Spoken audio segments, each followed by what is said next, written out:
What's up? Welcome back. I'm John Stark from MacTheMovieGuy.com, your favorite blind film critic, and today I'm talking about The Alabama Solution. This is a documentary that dropped on HBO/HBO Max, and it does have audio description, and you can watch it, and you should watch it because it's important, because documentaries like this are important.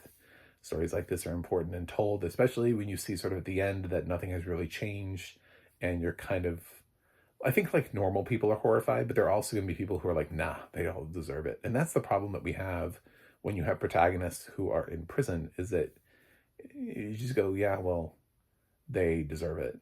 And I think what's really interesting is they find one of the more resonant moments in the documentary was when they find I believe she was the mother of, and her son was charged as an accessory because he was present when one of his friends killed somebody, but didn't pull the trigger, wasn't armed, anything like that, just happened to be present, and was charged with an accessory to murder, which seems nebulous, uh, and is spending their time in there. But Alabama has these incredibly low parole rates.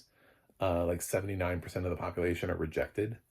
79% of parole attempts are rejected. So it's like really high. And they, so they claim, and you see what it is a documentary crew went into these prisons, and they went in for something else to have some other story. And when a couple of the guys started getting contact with these journalists, they started using their contraband cell phones to transmit out to the journalists what was really going on inside the prison and the abuse. And it's very much like some of these movies that we've seen, like Shawshank and The Last Castle, where it's like people die in prison and then the guards just get away with it. And, somebody who clearly died of something, it's, the death is determined as like cause unknown. And there's somebody who looks at this and there's like, of course the cause is known. What are you talking about? Like, so these beatings, and they justify the beatings, always justify the need to stomp somebody in the head multiple times. It's amazing that we can justify that. Or to choke somebody to death. Like there's always like a justifiable reason for that. And these guards just are doing horrendous shit. They're underpopulated, so basically the wardens are too afraid to do anything because the guards that they have, one of them says that he knows his guards are smuggling in drugs, but he doesn't have any guards. So, basically the guards get away with anything because they're already severely understaffed as it is. So if the guards want to kill a few people, bring in some drugs, sell some contraband, make some money, whatever they want to do, they get to do that. Basically what he's saying, like, I don't know, the job pool is very low. But all of this is afflicted upon a population who America, like a lot of people, just really don't care. They want to be able to turn it off and say, I don't care about these people. I don't want to hear from these people. There's part of me that is like that, just to be honest, because with me, I'm always like, I felt this with Daughters.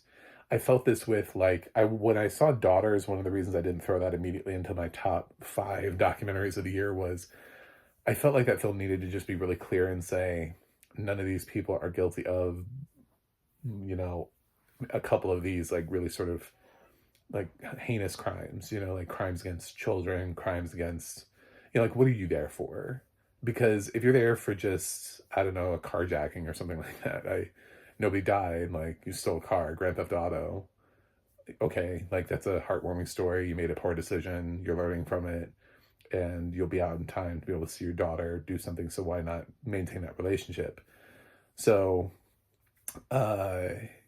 because of that, because there are people in prison who are there for things that you're like, oh, well, that is really terrible. I'm not saying that they deserve horrible punishment, but it is, those are the people who are never going to get out. And you want to hear from the people who, it's like the woman's son who was just present for something. You want to hear from people like that who it's like, I'm not even supposed to be here for very long, and this is some dangerous shit, and this is what's happening, this is what's going on. And, these crimes, plus we also have a tendency to put people who are not guilty in prison too. So when you think about that, the fact that there statistically are people in prison who are not guilty of their crimes, that's just the way the cookie crumbles in America. We just aren't really, people take deals so they, because they're afraid of looking at the harsher sentence. So they'll take a shorter deal that will give them a smaller prison sentence, because the larger one, if they go to trial, and they think if they go to trial and they don't want to spend 30 years in jail, so 5 years in jail seems like a much more manageable sentence. Except if you spend 5 years in an Alabama jail, you may not make it out alive. So there's a whole bunch of things that are wrong with this prison complex system, and they seem to be made even worse in Alabama, where former Governor Kay Ivey is... Every time she was on screen, I was like, get this bitch off my screen. Get her out of here. Like, she's the worst governor. And this highlights how terrible she is. It's called the Alabama solution, but I'm not really sure there is a solution to this, because I'm not really sure anybody got justice. I'm not really sure anything changed. A lot of these people still ended up in shit afterwards. And they're sort of afraid to speak out because they could get retaliated against, and plus they're not supposed to have illegal contraband, which could put more time in a prison sentence. So it's just like one of those things where they don't even get the opportunity to be whistleblowers for these things. Like, they can record a guard murdering somebody on a contraband cell phone, and the takeaway from there is, well, the prisoner shouldn't have had the contraband cell phone. What? What is the takeaway? Like, I'm sorry the cell phone was there. You're not sorry about the other thing? Excuse me? So, even for somebody like me who's challenged always by like who is this person and what did they do? I still found myself watching the Alabama solution going, I don't care who these people are. I don't care what they did. The guards here are going around unchecked. And by the time you get to the end of the movie, there is no solution. I think that's the catch, is I didn't get a solution to the Alabama solution. So I was like, where is the solution that you have said exists here? There doesn't seem to be one. We didn't fix it. Alabama's prisons are still shit. So let's do better. Let's fix it, and let's treat people with respect. In other countries, they don't even have life sentences. Like, I know this sounds crazy, but there's some countries in Europe that don't even have, like, the maximum sentence is like 30 years. They actually have constructed their whole thing to rehabilitate. So you could do something crazy in another country and still be out in 30 years because they believe in rehabilitation and trying to make somebody useful to society again.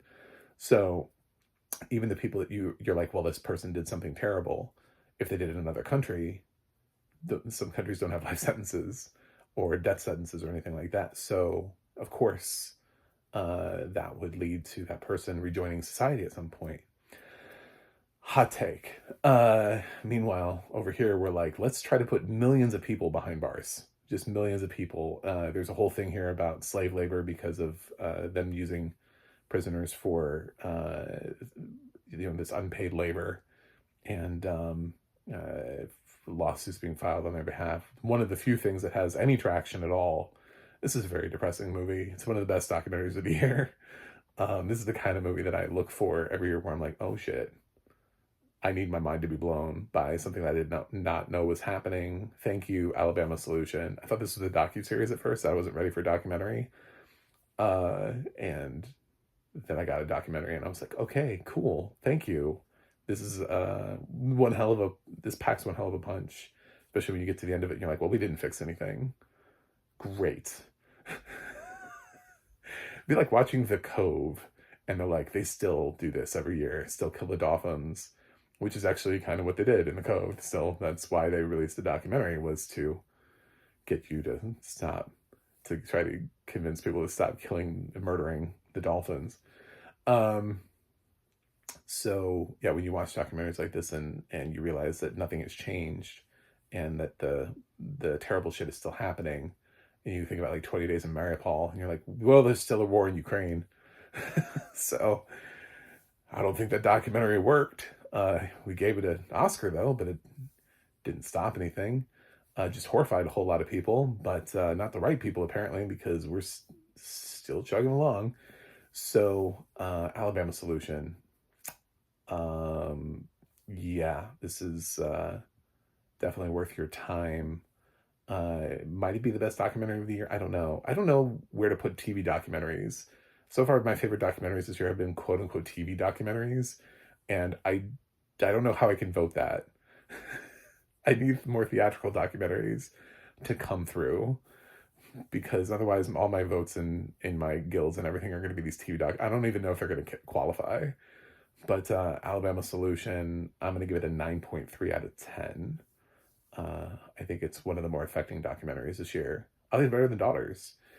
And also there's a Netflix one, Songs from the Hole, which is like a visual thing, which is pretty solid. But I mean, I didn't review that this year. I just moved past it because it's also sort of like a visual album. So my thoughts on it were just totally different because of it being structured the way that it's structured. Yeah, this is a powerhouse. Thank you, HBO. Last time around this year, they had The Commandant's Shadow, which ended up becoming one of my favorite documentaries, like top 2 last year. So this is it. I think this is every October. I'm just gonna look forward to whatever HBO documentary they're throwing at me. Thanks for watching. Thanks for subscribing. I'll see you guys on the other side.